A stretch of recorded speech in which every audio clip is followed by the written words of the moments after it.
말씀과 함께하는 따뜻한 오늘 큐티오. 다리오 왕 제2년 11째 달, 곧 스바들 24일에 이또의 손자 베리가의 아들 선지자 스가랴에게 여호와의 말씀이 임하니라. 내가 밤에 보니 한 사람이 붉은 말을 타고 골짜기 속 화석류 나무 사이에 섰고 그 뒤에는 붉은 말과 자줏빛 말과 백마가 있기로 내가 말하되 내 주여 이들이 무엇이니까 하니 내게 말하는 천사가 내게 이르되 이들이 무엇인지 내가 내게 보이리라. 화석류 나무 사이의 선자가 대답하여 이르되 이는 여호와께서 땅에 두루 다니라고 보내신 자들이니라. 그들이 화석류 나무 사이에 선 여호와의 천사에게 말하되 우리가 땅에 두루 다녀보니 온 땅이 평안하고 조용하더이다 하더라. 여호와의 천사가 대답하여 이르되 만군의 여호와여, 여호와께서 언제까지 예루살렘과 유다 성읍들을 불쌍히 여기지 아니하시려 하나이까? 이를 노하신 지 70년이 되었나이다. 하매 여호와께서 내게 말하는 천사에게 선한 말씀 위로하는 말씀으로 대답하시더라. 내게 말하는 천사가 내게 이르되 너는 외쳐 이르기를 만군의 여호와의 말씀에 내가 예루살렘을 위하며 시온을 위하여 크게 질투하며 아니란 여러 나라들 때문에 심히 진노하나니 나는 조금 노하였거늘 그들은 힘을 내어 고난을 더하였습니다. 그러므로 여호와가 이처럼 말하노라. 내가 불쌍히 여김으로 예루살렘에 돌아왔은즉 내 집이 그 가운데에 건축되리니 예루살렘 위에 먹줄이 쳐지리라. 만군의 여호와의 말이니라. 그가 다시 외쳐 이르기를 만군의 여호와의 말씀에 나의 성읍들이 넘치도록 다시 풍부할 것이라. 여호와가 다시 시온을 위로하며 다시 예루살렘을 택하리라 하라. 하니라. 내가 눈을 들어본즉 네 개의 뿔이 보이기로 이에 내게 말하는 천사에게 묻되 이들이 무엇이니까 하니 내게 대답하되 이들은 유다와 이스라엘과 예루살렘을 흩뜨린 뿌리니라. 그때 여호와께서 대장장이 4명을 내게 보이시기로 내가 말하되 그들이 무엇하러 왔나이까?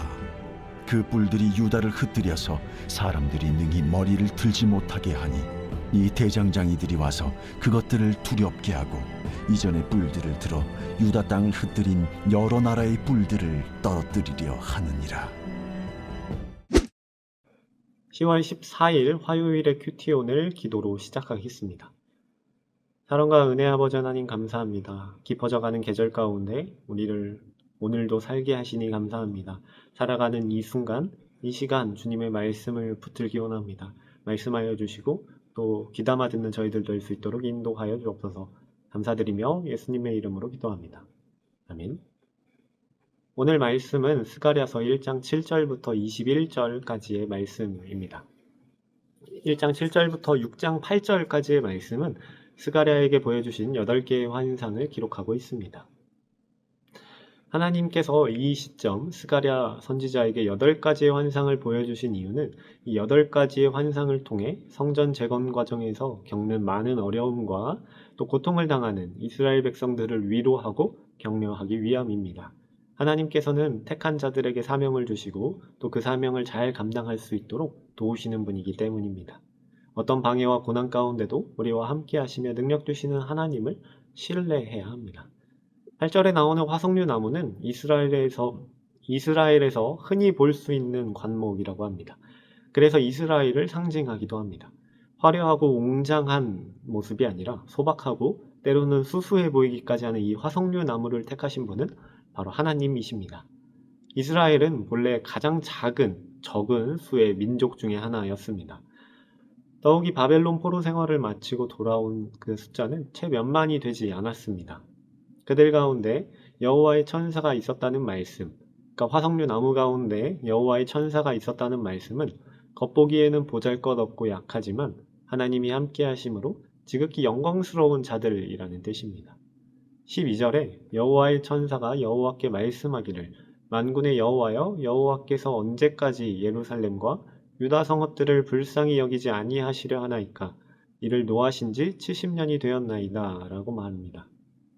11절에 온 땅이 평안하고 조용한데 이스라엘 백성은 그렇지 못하니 긍휼을 베풀어 달라고도 이야기하고 있습니다.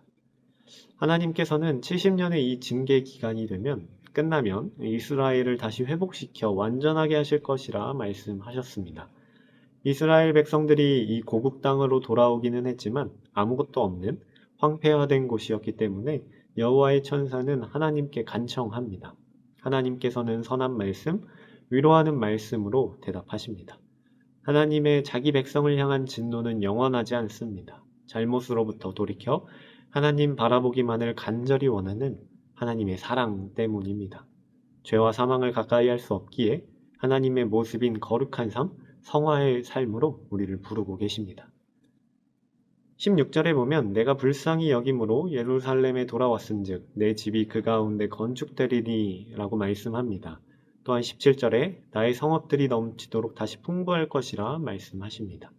가나안 땅은 젖과 꿀이 흐르는 땅이라고 불립니다. 그런데 사실 이곳은 산지가 많고 강수량이 많은 지역이 아니라서 농사 짓기에 좋은 땅이 별로 없습니다. 큰 강이 있는 곳도 사실은 아니죠. 그럼에도 이곳을 젖과 꿀이 흐르는 땅이라고 부르는 것은 그곳을 이스라엘 백성들의 것으로 주시고 거기서 축복과 형통의 근원이신 하나님께서 함께 하시기 때문입니다. 그래서 이 때를 따라 비를 주시고 적절한 햇빛을 주심으로 형통하게 하시고 또 풍요를 누리게 하고 또 모든 이방 나라들의 위협으로부터 하나님의 백성들을 보호하심으로 안전케 하십니다. 바로 이 때문에 그곳이 젖과 꿀이 흐르는 곳이다 그렇게 부르는 것이죠. 과거 그 조상들의 죄로 말미암아 이 백성들은 땅에서 쫓겨났습니다. 그래서 그 땅은 완전히 황폐화되었고 황무지가 되어버렸죠. 이 같은 비참한 결과 또한 축복과 형통의 근원이신 하나님이 그들의 삶의 자리에서 떠났기 때문입니다. 우리 삶을 진정으로 복된 것, 그리고 풍성한 것으로 가꾸기 위해서 하나님께서 우리의 삶 가운데 함께 하셔야 합니다. 세상의 수많은 물질들이 우리 삶을 가득 채운다고 우리의 삶이 풍요해지는 것은 아닙니다. 하나님의 그 삶의 중심에 모시고 살아갈 때 풍요롭고 정말 성경이 말씀하시는 그 풍성하고 복된 삶이 가능합니다. 눈에 보이는 것 너머에 계시는 하나님과 늘 동행하는, 늘 말씀을 가까이 하는 우리 모두가 되기를 간절히 소망합니다. 오늘의 묵상 질문입니다. 내게 위로가 되고 격려가 되는 하나님의 말씀은 무엇인가요? 이 묵상 질문을 놓고 더 깊은 기도의 자리로 나아가겠습니다. 기도하겠습니다.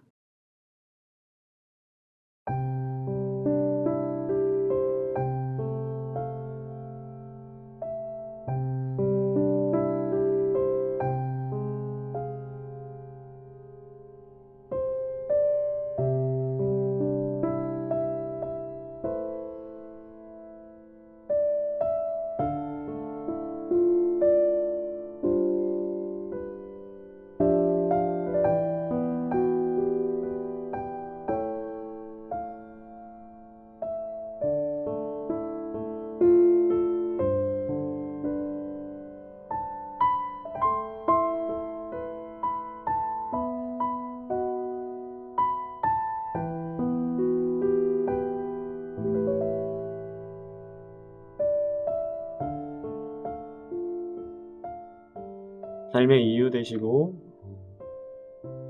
인도자 되시는 하나님, 우리의 삶이 여전히 잘 나가는 것, 그리고 때로 형통해 보이고 또 풍요로운 것은 다 하나님의 은혜입니다.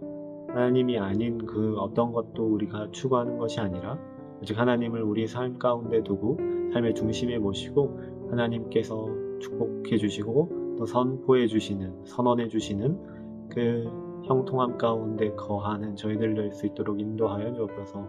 이 모든 축복과 풍요로움이 하나님께로부터 오는 것임을 기억하며 늘 주님의 말씀을 귀 기울이는 그 말씀대로 살아가는 저희들 될 수 있도록 인도하여 주옵소서. 감사드리며 예수님의 이름으로 기도합니다. 아멘.